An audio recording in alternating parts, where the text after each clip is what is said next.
If your videos are stuck under 100 views, it's not your content. It's a signal that you're missing. And according to an ex-YouTube employee that I paid for mentorship, 99% of small creators, including me, get this completely wrong. So in this video, I'm going to be sharing you the real truth on how the YouTube algorithm actually works in 2026 and beyond. We're going to be covering the one signal that YouTube actually cares about, the mistake that plateaued my channel for over a year and how you can avoid it, and why business YouTube channels grow slower and how to fix it. Let's go. All right, so here's some proof that I actually joined this mentorship by Anastasia. We call her Nastia. She used to work for YouTube in the UK. She has now exited and run her own consulting firm. So this is her LinkedIn post where she tagged me, a YouTube coach. This was me in the program. We were learning all this stuff. All right, let's dive right in. The one thing that the YouTube algorithm actually cares about. You go to your YouTube studio under content, you will see this funnel. And this lies the secret of the YouTube algorithm and what they really care about. They will show you the amount of impressions that you get. This is how many people see your thumbnail and title.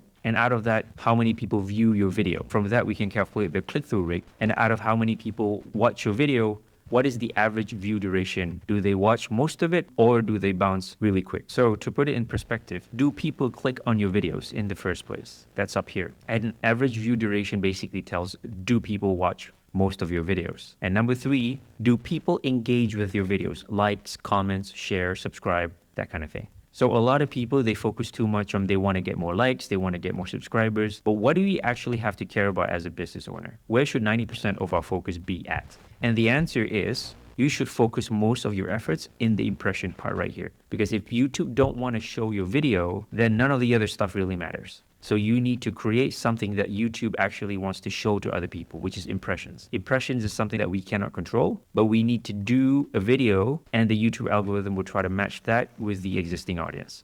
This brings me to my second point. This is the biggest mistake that plateaued my channel for over a year. So going back to the YouTube studio, which is a funnel, and marketing is also a funnel, right? So the first stage is awareness, consideration, conversion, loyalty. So the problem that I had was I was too niche. So I had this offer that I'm a YouTube coach for business owners, coaches and consultants specifically, to help them grow their personal brand on YouTube so they can get more clients. Sounds cool, but I found out the hard way after 1 year of posting aggressively that it was just simply too niche. So if you think about this marketing funnel, when I create videos targeting coaches and consultants who want to use YouTube to promote their business, it's really low down the funnel, which explains the very low view. So if you were to zoom out, how many people want to make more money? That's a lot.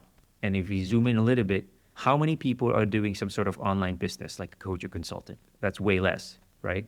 And further down, how many people who actually started a coaching and consulting online business? That's even further down. And out of those people, how many people decide to use social media to promote their coaching business? That's even lesser people. And out of that, how many people want to use YouTube specifically to promote their coaching online business?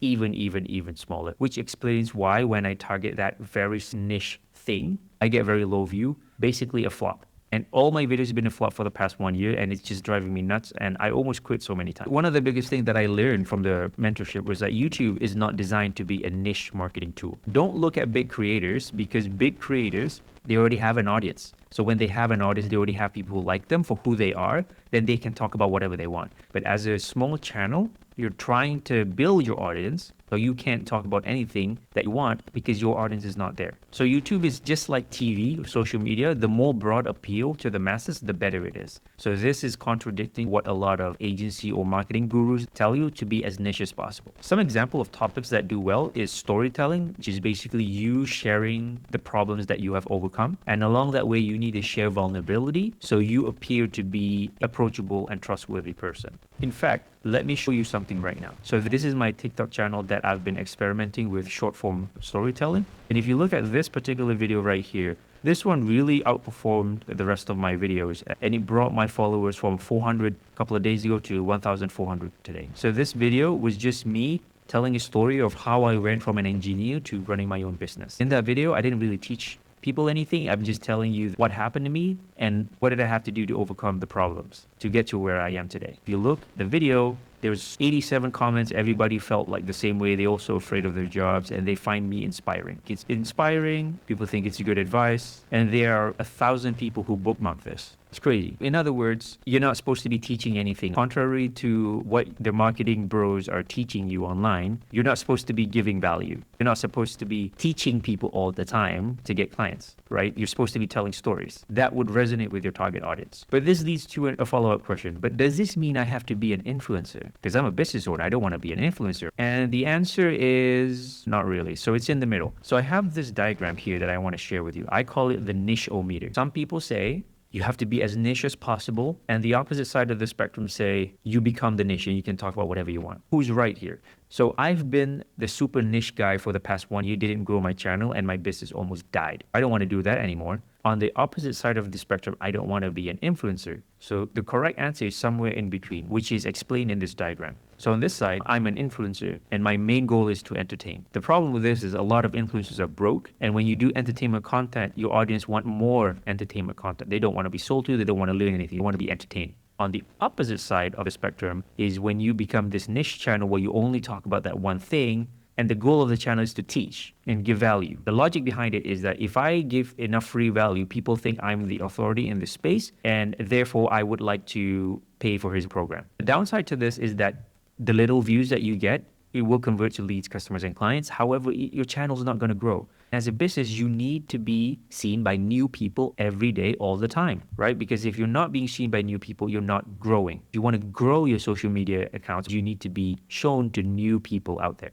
So the correct answer is that you have to be somewhere in between. So what kind of videos can you create to be in this perfect niche in the middle here? Number one is how I did something, how I overcome a problem. Number two, you can have personal contrary insights. In your niche, everybody thinks this way and you say, no, you don't have to do that, do this instead. And then number three is you can do whatever you want. Because at the end of the day, when you create content, you also need to have some fun and you want to show who you are as a person. Is this making sense so far? Leave a comment down below. So now I'm going to show you the types of videos that you can do to support this theory. Top funnel is basically awareness. You want people to know who you are, that you exist. Middle funnel content is content that is more teaching for people who are further down the funnel. These are the high converting video formats that will work for you. You don't have to do all of them. Pick one that you vibe with and run with it. The first one is trends or news. Anything that's happening within your niche, make a video about that. Social hacking. Who are the people within your niche that your audience look up to? Maybe you can make a video about that person. Number three, this is my favorite. Most of your videos will be this. What have I overcome? How I do X if I had to start over.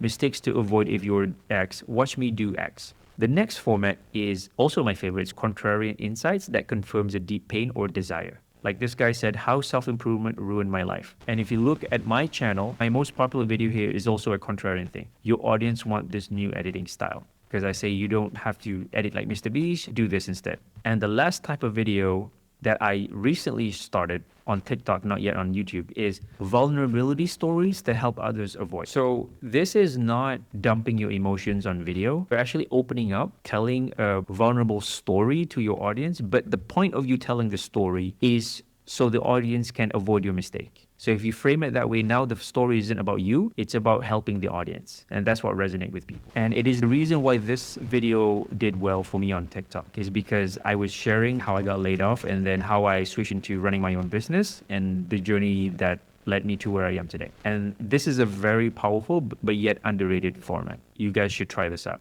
So moving on, for middle funnel, these are deep dives. So if you know how to do something, here's exactly my system, how to achieve X, Y, and Z. And roast. If you are a coach or consultant, you can roast other people. That shows that you're an authority. But if you're new, you probably don't want to do too much of these middle funnel and just concentrate on the top funnel right here because you want people to be aware that you exist. That's it. Is this making sense? Comment down below. These are some worst places to get video ideas that usually would make business YouTube channels grow really slow or the person want to give up. So the wrong way is if you just collect the questions that your actual paying clients ask you and just make a video about that. The logic makes sense because if this paying client who pays you money to solve their problem, then chances are there's new people out there who have the same problem. They see your video, now they want to be your client. That makes sense. But the issue is, again, it's the funnel, right? The paying clients who already pay you, who have this specific problem, they're so further down the funnel, it does not resonate with the masses. Of course, if you make a video about that, it will convert, but your channel won't grow. Here's some proof. I'm going to go back to my channel here. I made this video. I tried my first YouTube live stream, avoid my mistake, to get clients. This video didn't do well, 138 views, but inside this video, I promoted a digital template and somebody actually bought it with only 138 views, which is crazy if you think about it. So that proves this point. If you answer your past clients' questions, you will convert, but it will get really low views and your channel won't grow. Again, the whole point of social media is to get new people to know you. So the right way is you want to list down all the topics that your audience may like. Then you're going to filter these ideas to see if they have demand. If there's no demand, then we're not going to do it. That's it. And here are some bonus materials. The biggest lie business YouTubers tell themselves is, oh, I don't need to go viral. I'm a niche channel. That is a coping mechanism. I used to say this myself, but at the end of the day, it's because I don't know how to make viral content. If you stop these business owners and just tell them, hey, would you like more views right now? 99% of people would say, yes, I want more views, right? So they're kidding themselves. So you can absolutely get clients if you go viral, even if it's not super specific about the thing that you're trying to sell, because that's exactly what happened to me. That one viral video of mine, I did actually get a lot of clients from this one video alone. So yeah, don't say stuff like, oh, I don't need to go viral. You're kidding yourself. For rapid growth, our number one mission is to make as many videos as possible that are broad. We don't want to be niche. That's not the whole point of YouTube. So knowing what I know now, what's my next YouTube move? Well, I'm going to define the formats that I'll be testing. These are the formats that I'm going to be testing out. I'm going to research and shortlist outlier video ideas using a tool called 1 of 10. Only the videos that have demand by other people, I would do those. If it doesn't have demand, I'm not going to do it. Then before I create the video, I'm going to do the YouTube packaging for these videos. So an example, to make this video that you're watching right now, I got inspiration from other people who did well in this particular video idea, and I made a bunch of variations until I get something that I really like that would cause curiosity. 80% of my effort is here in the packaging. Only then I create the script, and only then would I produce like how I am right now. Then I make more videos within these different formats and see which one works and rinse and repeat. So now you know what the algorithm actually wants in 2026 and beyond. How do you convert the views that you're going to get into leads, customers, and clients? If you want to know how I did it for my business, watch this video right here.